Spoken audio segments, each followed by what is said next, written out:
बिस्मिल्लाहिर्रहमानिर्रहीम। अस्सलाम वालेकुम डियर स्टूडेंट्स। 10th क्लास की केमिस्ट्री का चैप्टर नंबर 1 हम लोग पढ़ रहे हैं, जिसके 7 लेक्चर्स पहले हो चुके हैं। आज हम लोग 8वां लेक्चर स्टार्ट करेंगे। 8वें लेक्चर का आज हमारा जो टॉपिक है वो ये है इंपॉर्टेंस ऑफ इक्विलिब्रियम कांस्टेंट। पिछले लेक्चर के अंदर हम लोगों ने इक्विलिब्रियम कांस्टेंट निकालना सीखा था कि हम लोग इक्विलिब्रियम कांस्टेंट को किस तरह निकाल सकते हैं। आज हम उसकी इंपॉर्टेंस है कि इक्विलिब्रियम कांस्टेंट हम लोग क्यों निकालते हैं और इसकी अहमियत क्या है। तो इक्विलिब्रियम कांस्टेंट निकाल कर हम लोग रिएक्शन के लिए दो चीज़ें जो है वो हम लोग मालूम कर सकते हैं कि एक तो रिएक्शन की डायरेक्शन क्या है, वो फॉरवर्ड रिएक्शन के अंदर जा रहा है, वो रिवर्स रिएक्शन के अंदर जा रहा है, या वो इक्विलिब्रियम की स्टेज तक पहुंच चुका है। एक तो ये, दूसरा हम लोग उसकी हद मालूम कर सकते हैं कि रिएक्शन किस हद तक कंप्लीट होगा। एक्सटेंट ऑफ द रिएक्शन हम लोग फाइंड आउट कर सकते हैं। तो सबसे पहले जो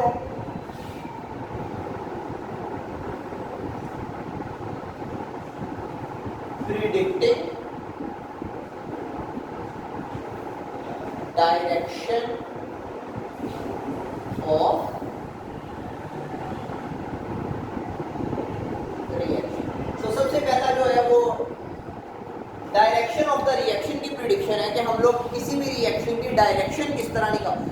अगर हम लोगों ने किसी भी मोमेंट पे किसी भी जो रिएक्शन है उसकी डायरेक्शन निकालनी है, तो हम लोग इस इक्विलिब्रियम कांस्टेंट की जो इक्वेशन और इसकी जो वैल्यू है उसके ज़रिए हम लोग इसकी डायरेक्शन को निकाल सकते हैं किसी भी लम्हे। फॉर एग्जांपल हम लोग एक रिएक्शन लेते हैं। जो रिएक्शन है हमारे पास गैसियस स्टेट के अंदर हाइड्रोजन प्लस आयोडीन,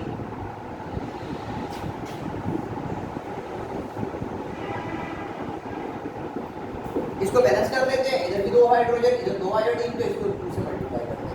ठीक हो गया। तो इसकी हम लोग केसी की वैल्यू निकाल, केसी की वैल्यू हमारे पास यहाँ पे इसकी गिवन है, और टेम्परेचर जो है उसको आप चेंज नहीं कर सकते क्योंकि टेम्परेचर जो है वो रिएक्शन की रेट को इफेक्ट करता है। एक ही टेम्परेचर हम लोग इसका मेंटेन कर लेते हैं। तो केसी जो है वो है यहाँ पे 57.0। कौन से टेम्परेचर पर ये है जी? ये है 700 केल्विन। 700 केल्विन पर जो केसी है वो 57 है। किसके लिए? इस रिएक्शन के लिए। अब हम लोग क्या करते हैं, हम लोगों ने किसी भी मोमेंट पर इस रिएक्शन की क्या करनी है, डायरेक्शन मालूम करनी है। तो हम लोग इसमें से हाइड्रोजन आयोडीन और हाइड्रोजन आयोडाइड की क्या ले लेते हैं, कंसंट्रेशंस ले लेते हैं। फॉर एग्जांपल हमारे पास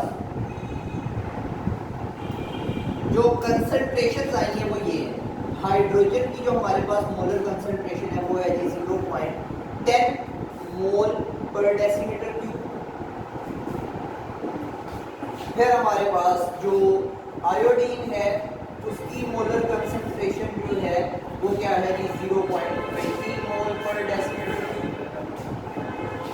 और फिर हमारे पास हाइड्रोजन आयोडाइड है। हाइड्रोजन आयोडाइड की जो मोलर कंसंट्रेशन है वो है 0.40 मोल पर डेसीमीटर।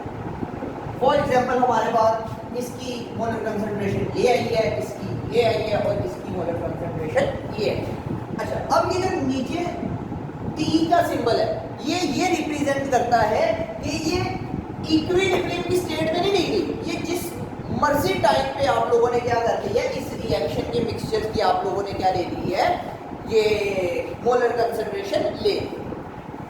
अब जब हम लोग इस वैल्यू को इक्विलिब्रियम कांस्टेंट की जो हमारे पास इक्वेशन थी, यानी कि जो प्रोडक्ट्स की जो मोलर कंसंट्रेशन का हासिल ज़रब डिवाइडेड बाय रिएक्टेंट्स की मोलर कंसंट्रेशन का हासिल ज़रब उसके अंदर पुट करेंगे, तो हमारे पास जो वैल्यू आएगी उसे हम लोग कहते हैं फिर QC।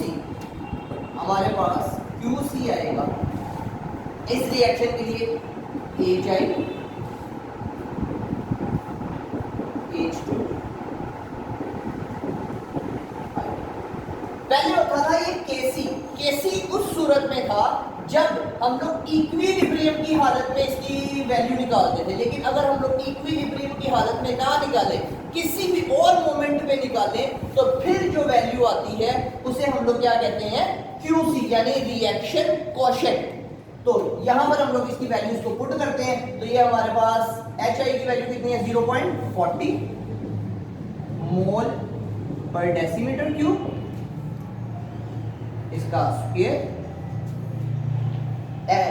हाइड्रोजन की मोलर कंसंट्रेशन जो हम लोगों ने निकाली उसकी 0.10 मोल पर डेसीमीटर क्यूब, और फिर यहाँ पर 0.20 मोल पर डेसीमीटर। तो जो इसका आंसर है, जब हम इसको सॉल्व करेंगे तो जो इसका आंसर आएगा वो आएगा हमारे पास 8.0, और इसका कोई यूनिट नहीं होगा। यूनिट क्यों नहीं होगा? क्योंकि मोल पर डेसीमीटर क्यूब यहाँ पे स्क्वायर है, तो इसका मतलब है 2 मोल और 2 डेसीमीटर क्यूब। 1 मोल इससे कैंसिल, 1 मोल इससे कैंसिल, मोल कैंसिल हो गए, फिर डेसीमीटर क्यूब कैंसिल और डेसीमीटर क्यूब कैंसिल। हम लोगों ने पढ़ा है जब मोल्स की तादाद दोनों तरफ रिएक्टेंट्स और प्रोडक्ट्स मोल्स की तादाद बराबर हो तो Kc का कोई यूनिट नहीं होता, इसी तरह Qc का भी कोई यूनिट नहीं होगा।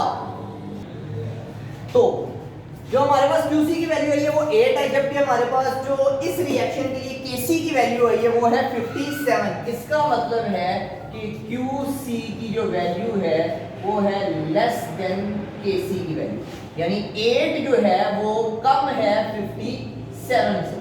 तो इस तरह की जब सिचुएशन होती है तो इसका मतलब ये है कि रिएक्शन जो है अभी इक्विलिब्रियम की तरफ जाएगा, इक्विलिब्रियम की तरफ जाएगा, यानी फॉरवर्ड रिएक्शन होगा ये, यानी रिएक्शन की जो डायरेक्शन होगी वो लेफ्ट टू राइट की तरफ होगी। अब यहाँ पर 3 तरह की सिचुएशंस हो सकती हैं। यहाँ पर तो एक सिचुएशन थी कि Kc की वैल्यू बड़ी है, Qc की वैल्यू छोटी है। 3 तरह की सिचुएशंस हो सकती हैं। पहली सिचुएशन यही है कि अगर Qc की वैल्यू Kc से कम हो तब क्या होगा, अगर Qc की जो वैल्यू है वो Kc की वैल्यू से बड़ी हो तब क्या होगा, और तीसरे नंबर पर अगर Qc की जो वैल्यू है वो Kc की वैल्यू के क्या हो जाए, बराबर हो जाए, तब क्या होगा। तो सबसे पहले Qc जो है लेस देन Kc है, हम लोगों ने अभी डिस्कस किया है कि अगर Qc की वैल्यू Kc से छोटी हो तो जो रिएक्शन है वो लेफ्ट टू राइट जाएगा, यानी इक्विलिब्रियम की तरफ जाएगा। अगर Qc की वैल्यू जो है वो Kc से बड़ी हो, फॉर एग्जांपल Qc की वैल्यू आ गई है जी, इसी रिएक्शन के लिए हम लोगों ने किसी और टाइम पे जब लिया तो हमारे पास Qc की वैल्यू आई 157, लेकिन Kc की वैल्यू क्या है 57। अब Qc की वैल्यू जो है वो Kc से क्या हो गई, बड़ी हो गई। इसका मतलब ये है कि रिएक्शन अब दोबारा Kc की तरफ जाएगा लेकिन उल्टी तरफ से, यानी ये रिएक्शन क्या होगा, अब राइट टू लेफ्ट मूव करेगा। इसकी रिएक्शन की जो डायरेक्शन है वो दाएं से बाएं जाने को। अगर Qc और Kc क्या हो जाए, बराबर हो जाए, यानी ये 57 है तो Qc भी कितना हो जाए, 57 हो जाए। अब जब ये Qc जो है वो Kc के बराबर है, यानी Kc तो इक्विलिब्रियम कांस्टेंट है, यानी ये इक्विलिब्रियम की हालत में आता होता है, तो इसका मतलब है ये भी इक्विलिब्रियम की हालत में ही है। जब Qc Kc के बराबर होता है तो उसे हम लोग कहते हैं कि रिएक्शन ना तो लेफ्ट टू राइट जा रहा है ना ही राइट टू लेफ्ट, बल्कि वो इक्विलिब्रियम की हालत में चला गया है। तो ये था आज का हमारा टॉपिक जिसमें हम लोगों ने डायरेक्शन ऑफ रिएक्शन को प्रिडिक्ट किया। नेक्स्ट टॉपिक में इंशाल्लाह जो नेक्स्ट लेक्चर होगा उसके अंदर हम लोग इंशाल्लाह जो एक्सटेंट ऑफ द रिएक्शन है कि रिएक्शन किस हद तक जाता है वो मालूम करेंगे, किसको लेकर, इक्विलिब्रियम कांस्टेंट को इस्तेमाल करते हुए। अल्लाह हाफिज़।